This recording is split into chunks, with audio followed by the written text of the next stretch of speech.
Hey everyone, and welcome back to the Silent Husband Club. We know it's been a while since our last story. Thank you for your patience. From now on, we'll do our best to bring you powerful new stories every single day. What if the person you trusted most was hiding behind a smile and a locked door? I wanted to believe my wife, truly, I did. But when the truth started seeping through the cracks, what I found shattered everything I thought we had. If this sounds like a story you can't miss, please subscribe, leave a like, and share your thoughts in the comments.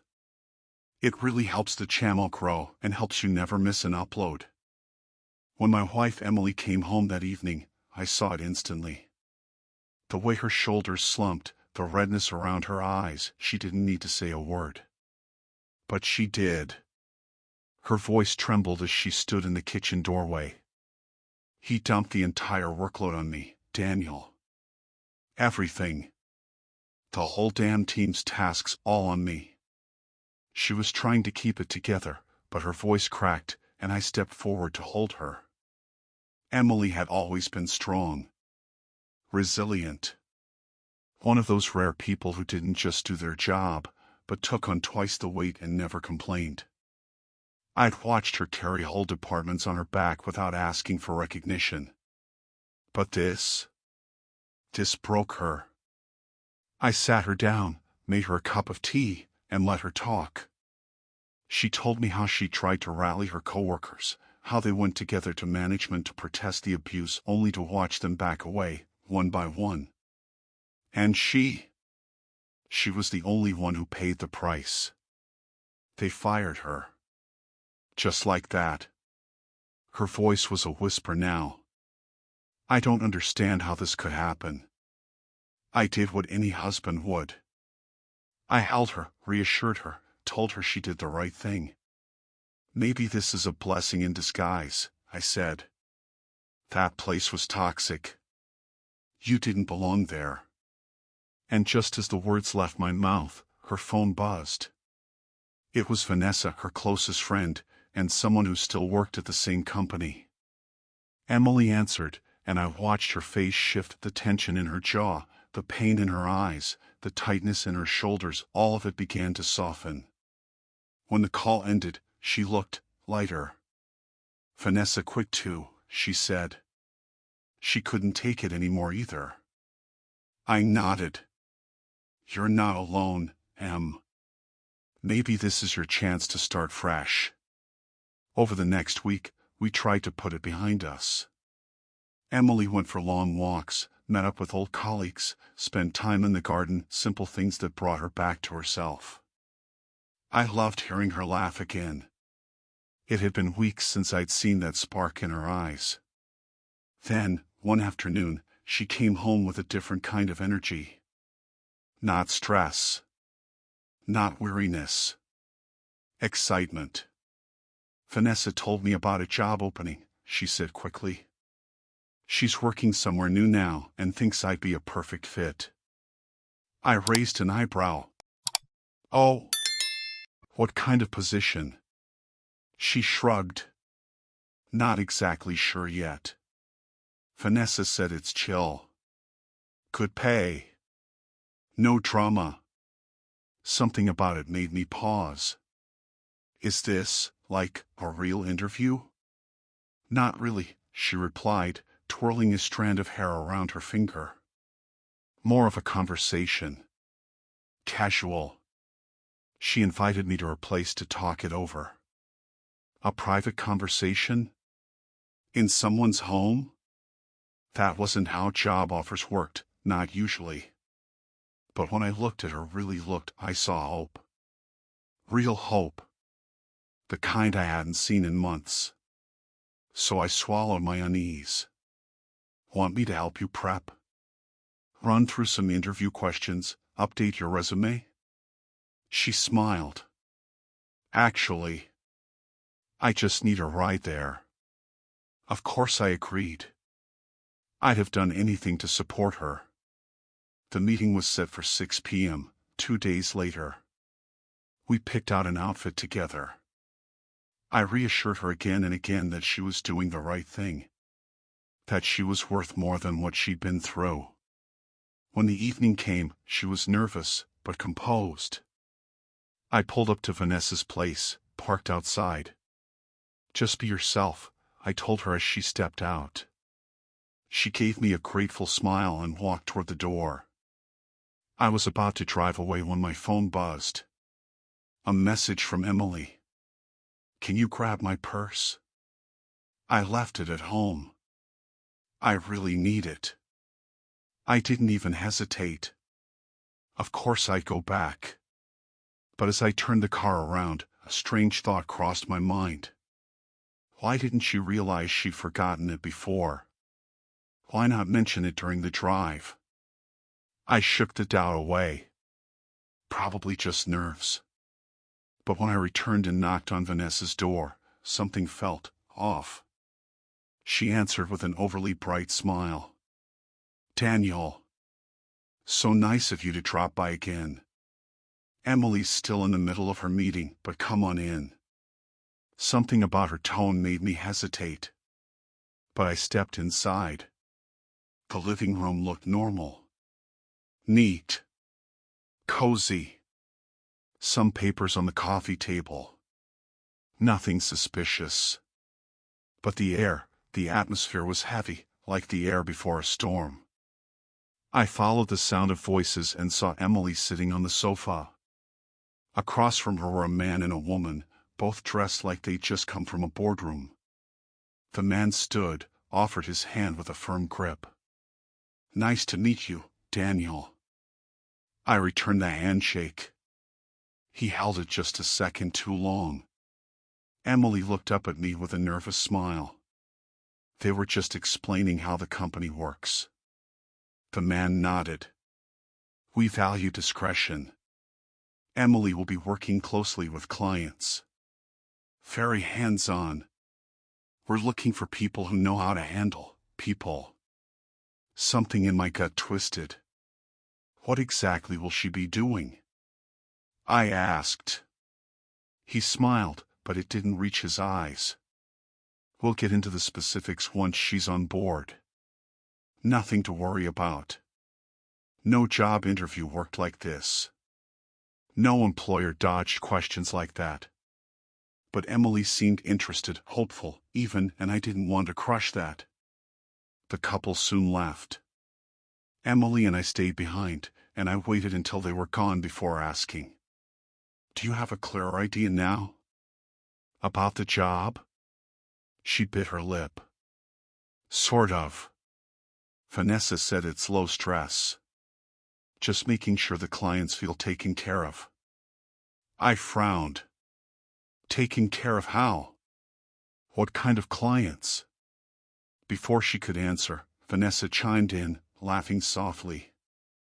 "Oh, Daniel, you overthink things. I'm just at the reception. Emily's role is a bit different." Something didn't sit right. Her tone was off. Her smile didn't match her words. But Emily looked content. At peace. For the first time in a long while. And I didn't want to ruin that. So I said nothing. The ride home that night felt quiet. Not the comforting kind of quiet, but a silence that gnawed at the back of my mind. Emily was upbeat, talking about how nice everyone had been, how relaxed the atmosphere was, how refreshing it felt to be seen as a person and not a machine. I listened. I nodded. I even smiled. But my thoughts kept circling back to that room. The way the man had avoided my questions. The way Vanessa had laughed off my concerns. And the way Emily's answers never quite aligned. Still, I kept telling myself I was just being paranoid. My wife was smart. She wouldn't fall into anything dangerous. And yet, I couldn't forget the tension in her eyes when she asked for that purse. Or the strange professionalism of those two employers in someone's living room. The next morning, Emily was up early. She looked excited. Dressed for her first day at the new job, she came out of the bedroom wearing a tight, short black dress I had never seen her wear to work before. I stared at her for a moment, confused. "Why are you dressed like that?" I asked, not trying to sound accusing, but failing. She rolled her eyes and sighed. "Daniel, it's called making a good first impression. You dress to match the environment." "It just seems a little much," I said, softer now. She gave me a sharp look. "It's professional. And if I want people to take me seriously, this is how I start." I didn't want to argue, so I let it go. But the feeling in my chest, that sickly swirl of doubt, it didn't go anywhere. That entire day, I tried to distract myself. I worked, I cleaned the house, I even went out for a walk, but the hours dragged. I couldn't stop picturing her in that tight dress, walking into some mysterious, fake company where nobody could tell me what she actually did. That evening, she came home. She looked tired but strangely content. She kicked off her heels, sat on the couch, and smiled. "It went well," she said. "The girls I work with are great. We're already getting along." I sat down beside her. "So, what did you do today?" "Just got introduced to things. Met a few people, got shown around, had some basic onboarding stuff." "That's good," I said, trying to keep my tone light. She leaned back and stretched. "They only made one comment. I guess I forgot to shave my legs perfectly. Apparently, everything's got to be flawless." I blinked. "They said what?" She shrugged. "It's no big deal. Presentation matters. That's the vibe there, high standards. Everyone's expected to look polished." I stared at her. Something about that response chilled me, but she had already turned on the TV, and the conversation ended before I could push further. A couple nights later, I met some of my friends at a bar. We hadn't all hung out in a while, and it felt good to get out of my own head. We drank, joked, told stories. But then Greg, a guy I'd known since college, brought up something that stopped me cold. "Hey," he said, slurring slightly from the beer. "You guys heard about that new place downtown? The anonymous one?" "What kind of place?" someone asked. Craig leaned in, like he was about to share a secret. "It's like this high-end lounge, but for men. Private. Discreet. You never see the women's faces. There's a wall between you. You don't give your name. No talking. Just interaction." A few guys laughed. One made a crude joke. But I didn't laugh. My spine went rigid. I asked, "What do you mean, interaction?" Craig smirked. "Come on, man. You know what I mean. It's a premium place, expensive as hell. Super clean. No drama. Just fantasy. Some say it's for married guys who want to cheat without guilt." Everyone chuckled. I forced a smile. But I felt cold. Ice cold. I couldn't shake it. Something about what he said, it hit too close. The secrecy. The anonymity. The polished appearance. The lack of clear job description. My heart pounded. When I got home later that night, Emily was still up. I brought it up casually, as if it was just something dumb I'd overheard. "Apparently there's this place downtown," I said. "Where men go to, you know. Be anonymous. Whole thing's behind a wall. They never see who they're with." Emily grimaced immediately. "That's disgusting," she said sharply. "Who would go to a place like that?" I nodded. I said the same thing. Couldn't imagine being with someone who'd be part of that. Her eyes flicked toward me just for a moment, then she smiled. Don't worry. I have standards, Daniel. You know that. I wanted to believe her. God, I really did. But in the days that followed, something shifted. She became more distracted. More distant. She laughed at messages she didn't share with me. Hit her phone screen when I walked into the room. And then, one evening, she mentioned she was about to receive an early paycheck, a starting bonus, she called it. I tried to act surprised, but curious. That's fast. Most companies wait until the end of the month. She shrugged. They do things differently. They really take care of their staff. She smiled like it was the most normal thing in the world. But I couldn't help it anymore. Something wasn't right. A few days later, we went to dinner at my parents' house, nothing special, just one of our usual Sunday evenings. My mother always made too much food, my father nursed a glass of wine and offered unsolicited advice, and Emily, she played her role. Smiling. Chatting. Being charming. But even in that familiar space, I couldn't ignore the crack running down the middle of everything. I was watching her more closely now, looking for slips, clues, anything that would either prove or disprove what I was beginning to suspect. At some point during the meal, my mother, curious as always, turned to Emily. So, how's the new job going, dear? What is it that you actually do? Her voice was friendly, but direct, the kind of tone you couldn't brush off easily.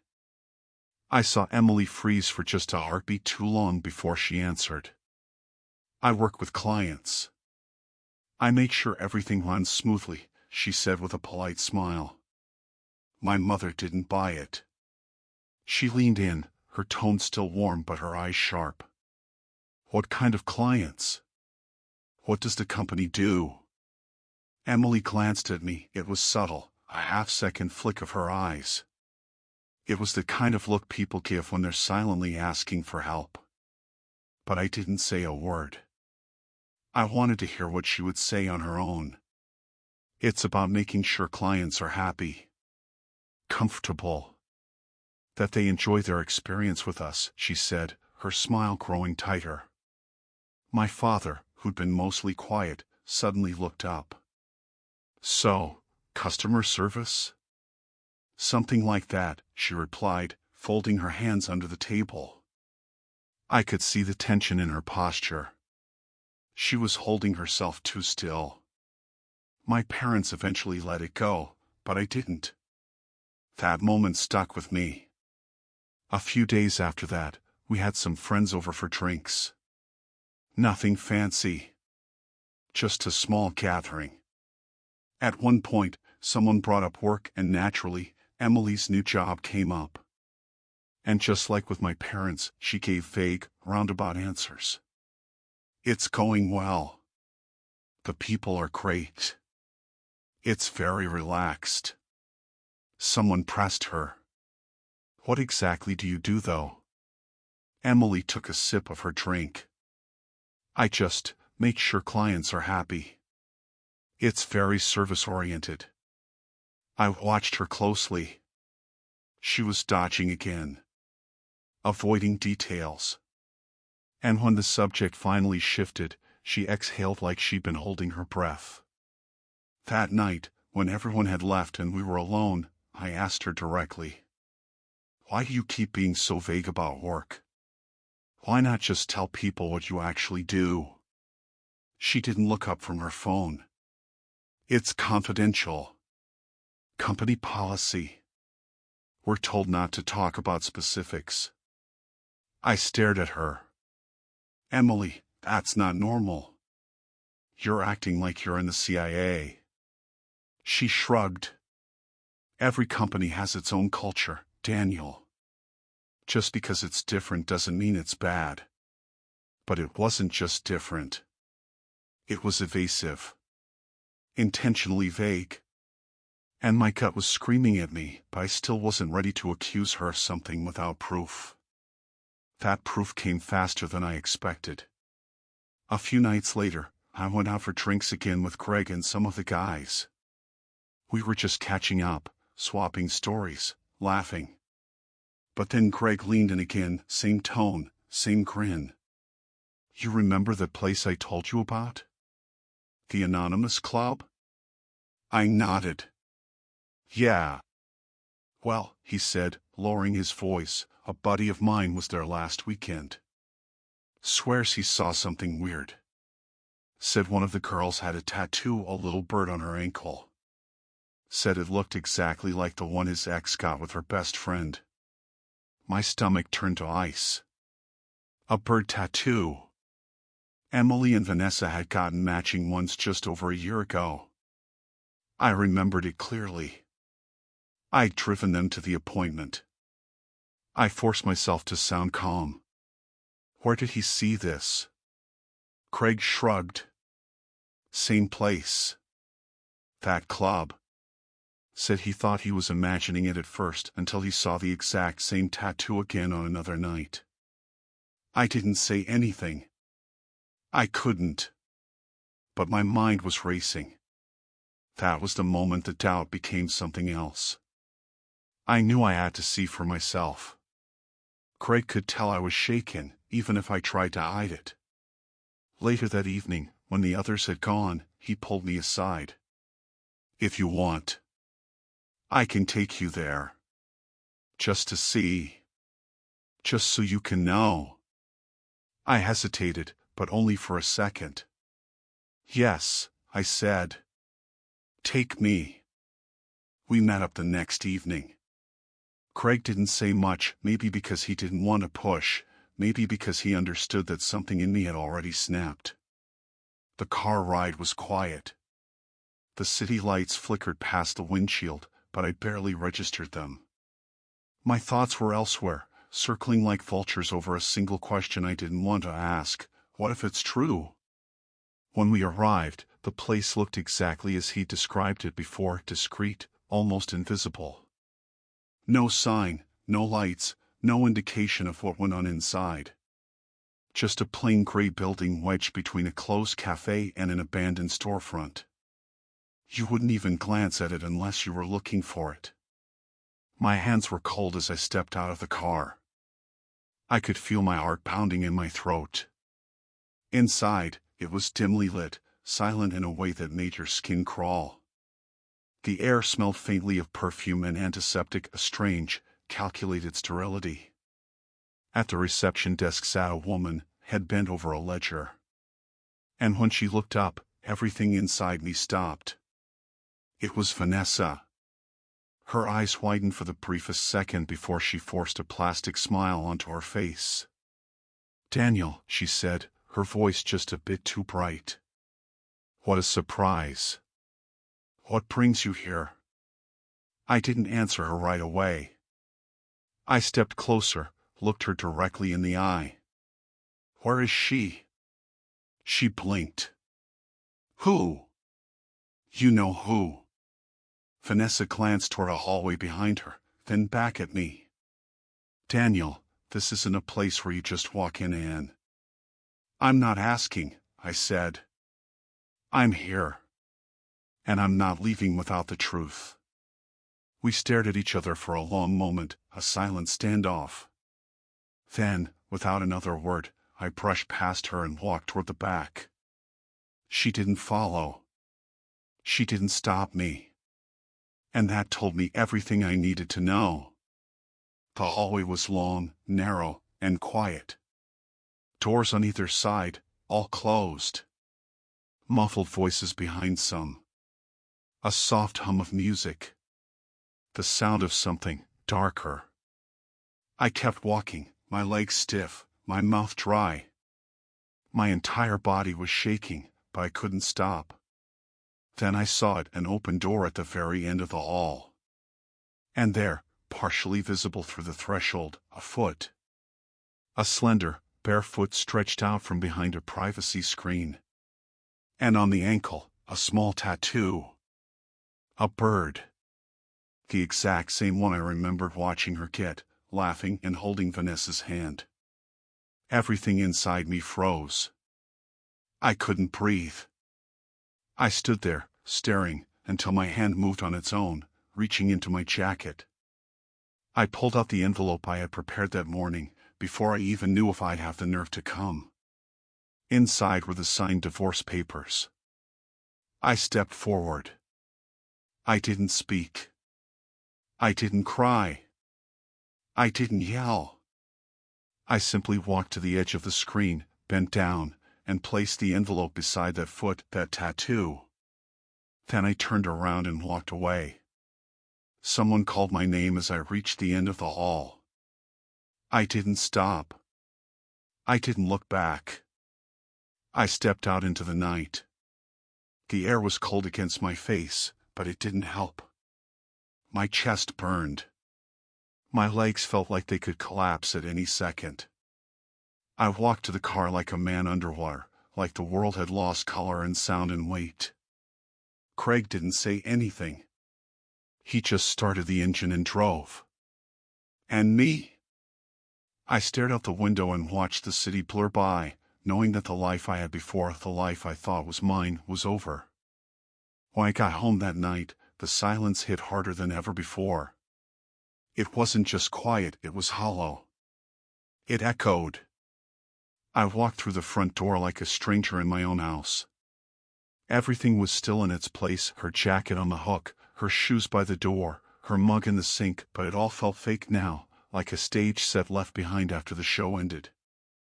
I didn't wait. I went straight to the bedroom, pulled out her suitcase, and began packing her things. Not out of anger, not even out of heartbreak anymore. What I felt now was something colder. A sharp, focused clarity. Like a switch had flipped. I wasn't going to scream or beg for explanations. I had seen what I needed to see. There was nothing left to discuss.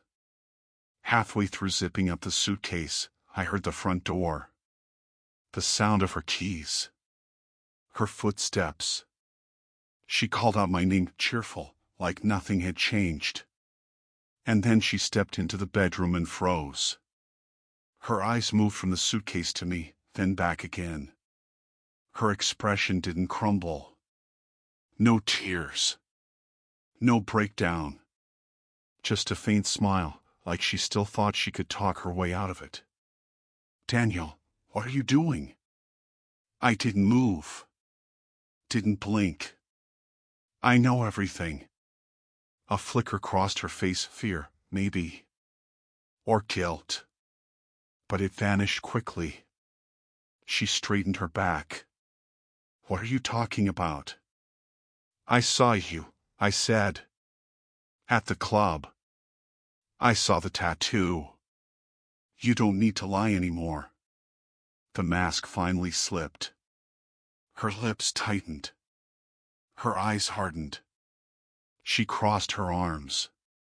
So you followed me? You spied on me? Her tone was cold now. Defensive. As if I were the one who'd broken a sacred trust. I laughed, bitter, hollow. You've been lying to me for weeks. You looked me in the eye and told me you'd never do something like that. And all this time, you were making a fool of me. She didn't deny it. She didn't cry. She didn't explain. She just stared at me, arms folded, chin up. So what now? You throwing me out? I pointed at the suitcase. Already packed. She stared for another long second, then grabbed the handle. She didn't plead. She didn't fight. No apology. No breakdown. She just walked out. And as she reached the door, she paused, looked over her shoulder, and said, "You'll regret this." I met her gaze, calm and steady. "No. You will." Then she was gone. I stood in the doorway long after she left, waiting for something to hit me, rage, grief, despair. but all I felt was release. A strange kind of peace. Like I'd finally stopped holding my breath after weeks of drowning. The following days were quiet. The kind of quiet that comes after a storm flattens everything. I went through the motions: work, sleep, meals. I called my lawyer. Filed the papers officially. Told my parents. They weren't surprised. Somehow, they had sensed it too. My mother cried. My father offered a long silence and then said, "You did what you had to." Emily didn't call. Didn't text. For the first week, it was as if she'd vanished. And then, one night, she showed up at my door. She looked different. Not polished. Not composed. She looked tired. Thinner. Her hair messy, her eyes rimmed with shadows. She clutched her coat like a child trying to stay warm. "Daniel," she said, her voice barely above a whisper, "can we talk?" I didn't move. Why? I lost the job. I don't have anywhere to go. Please, just for a few minutes. I stepped outside and closed the door behind me. Say it here. She flinched like I'd slapped her. "I know I messed up," she said quickly. "I wasn't thinking straight. I wanted to feel in control. I wanted to make money, fast. It got out of hand." "No," I said. "You knew what you were doing. Every day you hid it. Every lie you told, that wasn't an accident. That was a choice." She looked down. "I just thought, maybe you could help me. Just until I find something else." "You have my help," I said. "You have my trust, my loyalty, my love. And you traded it for secrets and cash." Tears welled in her eyes now. Real ones, maybe. But I didn't care anymore. I felt nothing. "Please," she said again. I shook my head. "You don't live here anymore." And with that, I turned and closed the door. The door closed with a soft, final click. On the other side, I could still hear her breathing, short, shallow, desperate. But I didn't open it again. I didn't wait to see if she would knock, cry, scream, beg. I walked away. Not because I didn't care, but because I finally understood that caring too much had been my weakness. I had loved her more than she loved herself. I had believed in her when she was actively betraying me. And now, I was done saving someone who never wanted to be saved. The days that followed were strangely calm. There were no more excuses to unravel, no more questions left unanswered. Just silence. The kind of silence that doesn't scream anymore, it just settles into your bones. I started cleaning out the apartment. I boxed up what was left of her. Hair ties. Lip balm. Receipts. A scarf hanging on the back of the chair. All those stupid, ordinary things that once made a space feel like home. Now they were evidence. And I didn't want to be the keeper of those remains. She tried again, of course. Text messages. Missed calls. A long email filled with everything from apologies to accusations. At one point, she even tried going through my parents, showing up at their house, crying on the porch, trying to play the part of the broken woman who made a mistake. But my father told her to leave. And my mother? She just shut the door. The thing is, I don't think she ever felt sorry for what she did. Not really. What she regretted was the consequence, losing the safety of our life together, the security, the image. She didn't mourn the love. She mourned the lifestyle. And that was what hurt the most, realizing that all the nights we'd spent building a future, she'd been building a mask. But time has a strange way of dulling the sharp edges. I started getting back into old routines. Work. Gym. Cooking for one. And slowly, almost quietly, I began to feel human again. I could breathe without checking over my shoulder. I could sleep without wondering what she was hiding. I was alone, but I was free. One night, weeks after it all ended, I found myself standing in the kitchen, staring out the window at the empty street below. I wasn't thinking about her. Not really. I was thinking about the version of me from 6 months ago, the man who would have done anything for the woman he loved. And I didn't hate him. He wasn't weak. He was loyal. Honest. Brave. He just didn't know yet that loyalty means nothing to someone who's already made up their mind to betray you. I raised a glass to no one, to nothing in particular, and whispered, "Never again." And I meant it. Thank you for watching. If this story touched you, shocked you, or simply made you think, don't keep it to yourself. Leave a comment, your thoughts, your story, your truth. Subscribe for more raw, real, and unforgettable confessions. And if this story made you feel seen, share it. Someone else might need to hear it too. You're not alone here. This channel is a safe space for those who've been betrayed, broken, and rebuilt.